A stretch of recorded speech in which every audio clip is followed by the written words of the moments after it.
Je suis rentrée sans prévenir le soir du réveillon de Noël.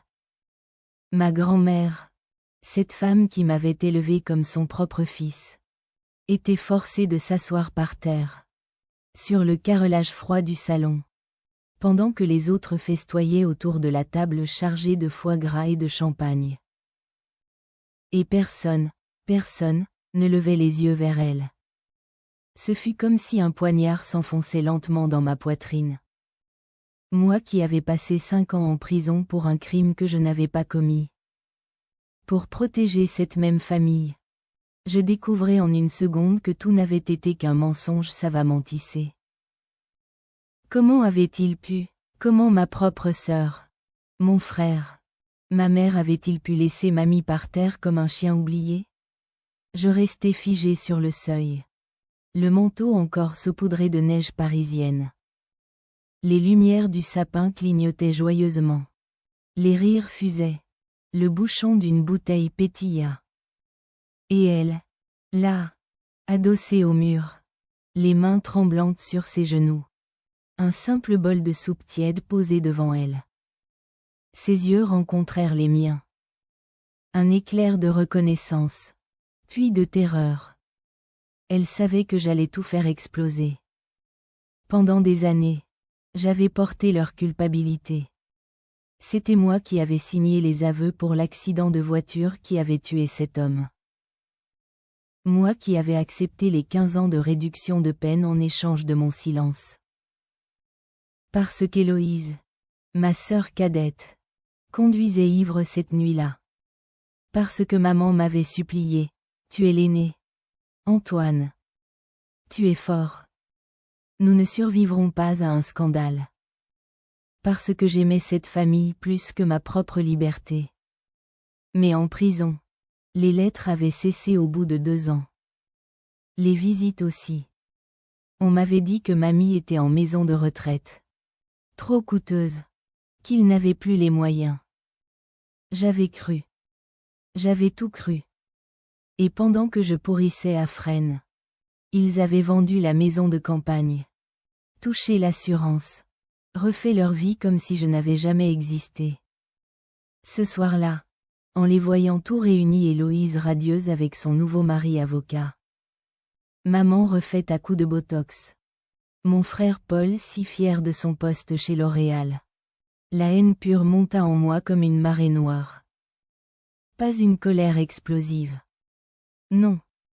Une haine froide, méthodique, française jusqu'au bout des ongles. Du genre qui mûrit dans les caves bourguignonnes. Qui attend son heure. Je refermai doucement la porte derrière moi. Le clic du loquet fit enfin taire les rires. Tous les regards se tournèrent. Maman porta la main à sa gorge. Le verre trembla dans sa main. Héloïse devint livide sous son maquillage parfait. Paul lâcha, Antoine. Ce n'est pas possible. Je souris. Ce sourire que j'avais répété des milliers de fois devant le miroir de ma cellule. Calme.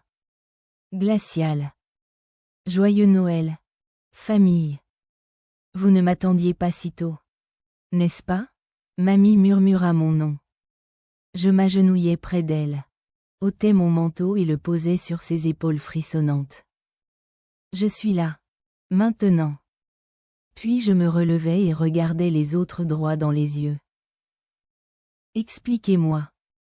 Expliquez-moi pourquoi la femme qui nous a tous sauvés plus de fois que je ne peux compter est traitée comme une moins que rien dans sa propre maison. Silence total. Seul le tic-tac de l'horloge comtoise. Maman tenta, Antoine, mon chéri, tu ne comprends pas.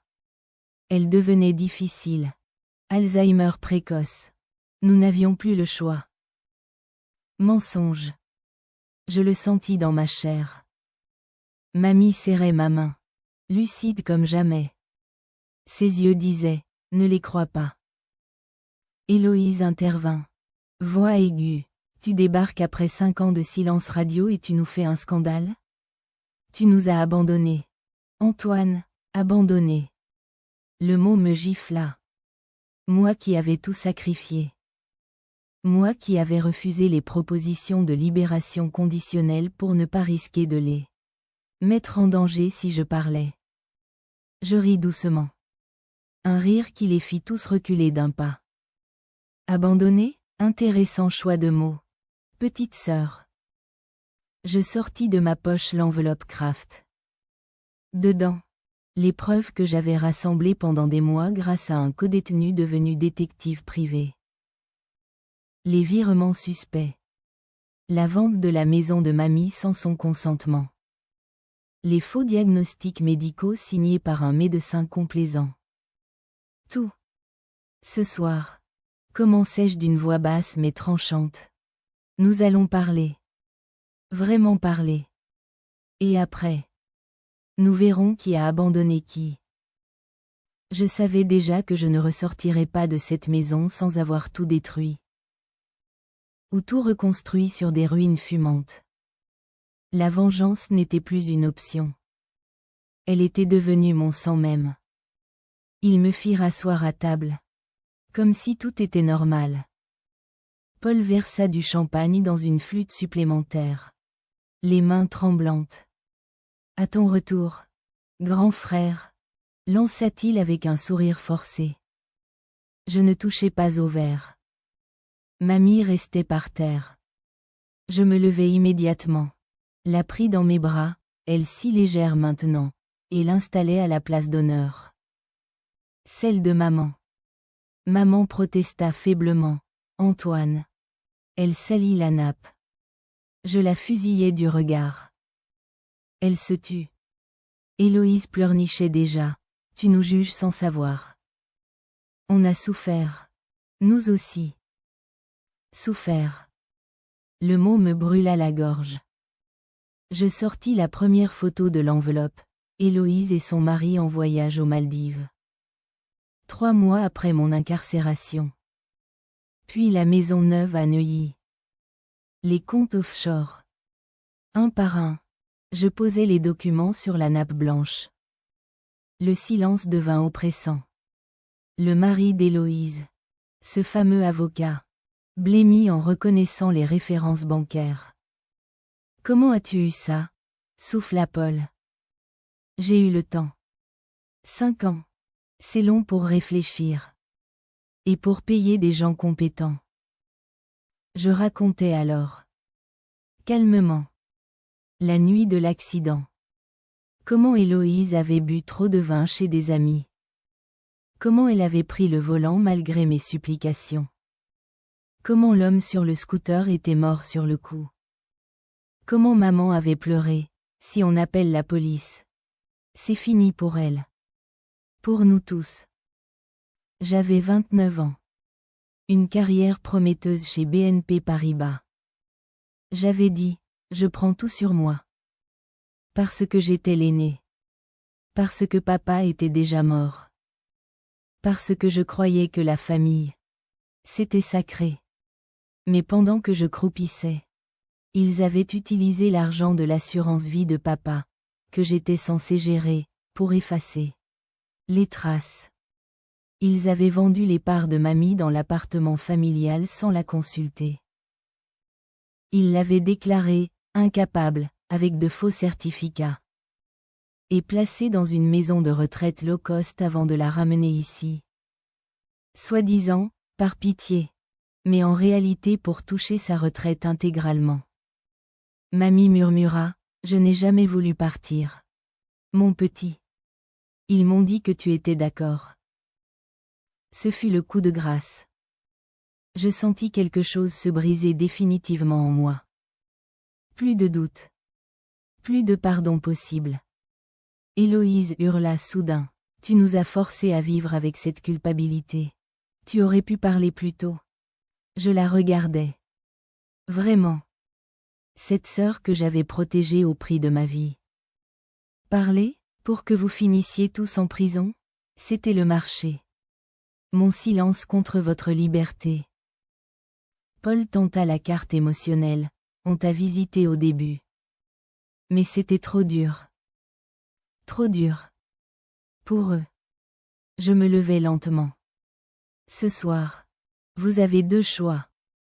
Soit vous avouez tout publiquement, la vérité sur l'accident. Sur mamie. Sur l'argent, et je disparais pour toujours. Soit je publie tout moi-même. Avec les preuves. Et je veille à ce que ça fasse le tour des réseaux. Des journaux. Vous savez que je peux. Maman pleurait maintenant. De vraies larmes ou pas. Je m'en fichais. Antoine. C'est Noël. Précisément. Répondis-je. Le moment où on est censé être ensemble. Pas où on laisse sa grand-mère par terre. Le mari d'Héloïse prit la parole pour la première fois. Écoutez. On peut trouver un arrangement financier. Combien voulez-vous? Je ris. Un rire franc. Cette fois. Vous croyez que c'est une question d'argent? Non. C'était une question de justice. De sang. De tout ce que j'avais perdu. Mes années. Ma réputation. Ma santé mentale. Les nuits où je m'étais réveillée en hurlant dans ma cellule. Les lettres jamais répondues. Je sortis mon téléphone. J'ouvris l'application d'enregistrement. Dernière chance. Vous commencez à parler.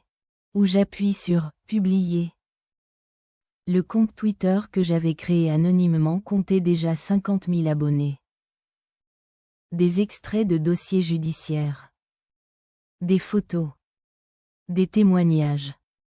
Tout était prêt. Héloïse se leva d'un bond. Tu es un monstre. Peut-être. Mais c'était eux qui m'avaient créé.